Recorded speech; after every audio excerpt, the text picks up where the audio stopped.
Have you ever played with a build that's so strong that you really don't feel like running anything else? Of course, there are a lot of great builds. Some lock down zones really well, some turn you into an absolute tank, and then there are just builds that you try once and you instantly know, yep, I'm never taking this off. Well, this is one of those builds.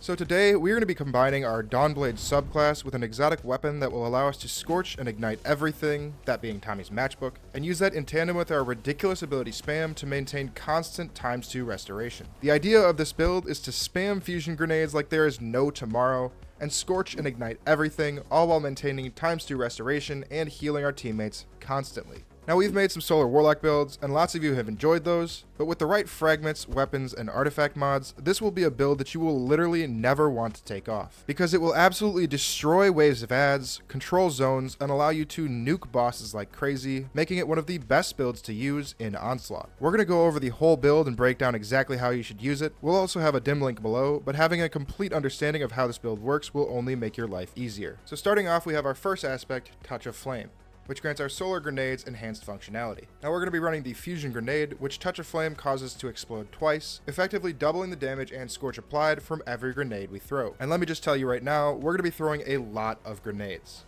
Shax would certainly be proud. This is amazing! Now for our other aspect, we want Heat Rises. With Heat Rises, you can fire your weapons, melee, and throw grenades while gliding. You can also consume your grenade to gain the Heat Rises buff and release a wave of healing energy to cure nearby allies. And Final Blows while airborne will also grant you melee energy and increase the duration of the Heat Rises buff. The amount of melee energy gained from each airborne defeat depends on the tier of the enemies defeated, and it ranges from 20 to 50%. Now we also want to talk about our class ability here. We will be running the Phoenix Dive class ability due to its unique synergies with our Heat Rises aspect. We dive to the ground and send out a burst of solar light that cures nearby allies, and when Heat Rises is active, we gain restoration while diving and scorch targets upon landing. It's also worth noting that while it says it grants restoration, we actually gain restoration ×2, which grants us 50 HP per second as opposed to the 35 HP per second we are granted with restoration ×1. The Scorch from Phoenix Dive will allow us to easily scorch all enemies within 5 meters, but more importantly, the cure that we apply to our teammates is going to proc our first fragment, Ember of Benevolence.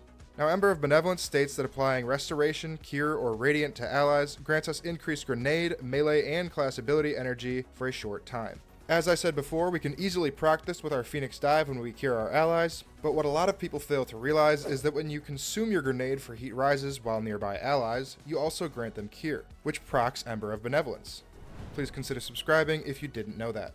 Now with Ember of Benevolence, we are granted 400% increased regen rate to our melee, grenade, and class ability for 6 seconds. When we pair this with our exotic armor piece later in the video, we will be proccing Benevolence non-stop, granting us insane uptime on our abilities.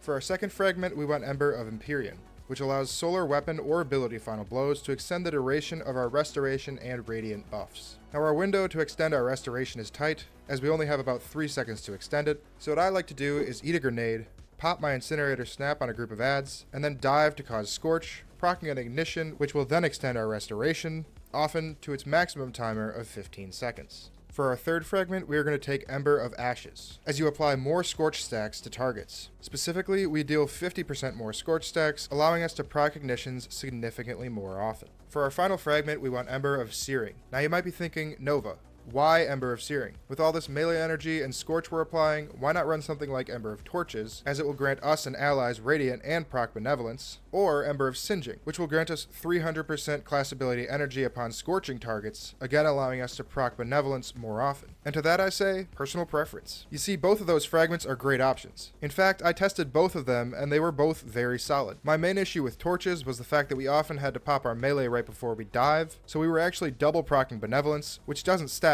so it felt a bit wasteful. As far as Ember of Singeing, I actually really like it for boss phases, but when we cover the exotic armor piece right after this, you'll see why it felt a little bit redundant. So that leaves us with Ember of Searing, where defeating scorched targets grants melee energy and creates a fire sprite. This allows us to double dip ability energy as we get 8 to 25% melee energy for each scorched enemy defeated, and 12.5% grenade energy back upon picking up a fire sprite. Now this all takes us to our exotic armor of choice, Starfire Protocol. Now I know, Starfire's nerf makes it a shell of what it once was for boss DPS, but for ad clear and DPS when there are ads around like there is in Onslaught, it's extremely solid. Its exotic perk, Fusion Harness, states, fusion grenades have an additional charge and recharge from empowered weapon damage, with empowered weapon final blows granting more energy. Defeating targets with fusion grenades grant Rift energy. Now this has to be one of the worst exotic descriptions I've ever seen because it tells us almost nothing. So let's clarify. We gain an additional grenade, and weapon damage in our well grants us 2.5% grenade energy on a 0.4 second cooldown. However, weapon final blows in our well grant us 20% grenade energy. And grenade defeats not only grant Rift energy, but also Phoenix Dive energy. And it's not just some energy,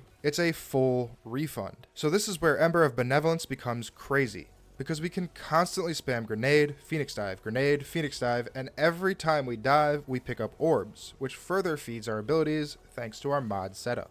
Now the full mod setup is on screen now, but as you can see, we are focusing heavily into orb generation, which feeds into our grenade regen. Our super energy is also going to come back in chunks thanks to our Ashes to Assets mods on the helmet, and we can easily collect nearby orbs with powerful attraction on the class item. Lastly, let's go over our exotic weapon of choice, Tommy's Matchbook. So first off, we have its intrinsic trait, Ignition Trigger, which allows sustained fire with the weapon to overheat it, increasing its damage but burning the user. Now when it's overheating, its damage increases by 99%, but it drains 15 HP every 0.4 seconds, which works out to be about 37 HP per second, which is completely negated by our restoration times 2, which grants us 50 HP per second, allowing us to receive all the benefits with none of the downsides. Its perk Heatsink allows us to reduce the self-damage by hip firing, which brings the self-damage figures from roughly 37 HP per second down to 25 HP per second. Finally, its catalyst states that while Ignition Trigger is active, your health recovers more quickly and sustained fire scorches your target. This will again synergize with both Ember of Empyrean for solar weapon final blows, and Ember of Searing, which grants us melee energy and a fire sprite for defeating a scorched target. Artifact mods, while not 100% necessary for this build, are on screen now. I actually ran through multiple runs, not even realizing I didn't have some of them equipped, and while I'm not 100% certain, I suspect the footage being shown didn't have all the mods, so it would only get stronger. Now to use this build, you want to start by consuming your grenade near teammates to proc Benevolence and gain Heat Rises. Either throw a grenade or melee enemies, and then dive to proc Restoration times 2. Try to dive near allies to proc that 400% regen from Ember of Benevolence. Now that you have Restoration, use Tommy's Matchbook, in the air if possible, to gain melee energy from airborne defeats and from defeating scorched enemies, which again will also spawn a fire sprite. Remember that every time you get a grenade final blow, you gain your full class ability energy back. So what I like to do when I already have my Restoration going is throw my nade and immediately dive while near teammates to proc Benevolence, thus giving me melee and grenade energy and gaining my full dive ability back once my grenade detonates. This will allow you to infinitely chain this interaction.